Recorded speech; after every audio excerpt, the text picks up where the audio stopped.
Má bínú.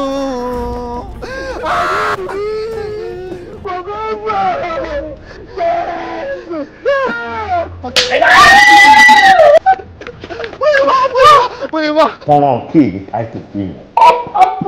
Ìwọ ọmọbìnrin Káyọ̀dé rẹ̀ ìwọ wọn ní social media. Bọ́bọ̀ nǹkan tó wà ní ẹ̀. Ẹ̀rọ bọ́ mi sí ẹ̀rọ bọ́ pátá ni mo wọ̀ mọ́ mọ́tò àti mẹ́ta. Ìhòòhò ẹ̀ gbogbo ẹ̀ máa ní kó dá sí gbòòrò. Mo ti spend abẹ́ mi wọ́n ti spend abẹ́ mi o.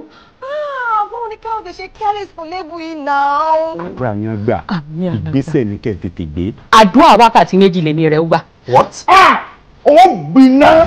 Àfẹ́jẹ́ kò jẹ́ informant. Ṣé bẹ́ẹ̀ lè fúnra mi mọ́? Jésù Kristi. Ọ̀pọ̀ tó ṣe ẹ̀dá olórí burúkú ní ẹni. Kọ̀ọ̀kan lè dá àpapọ̀ fún mi.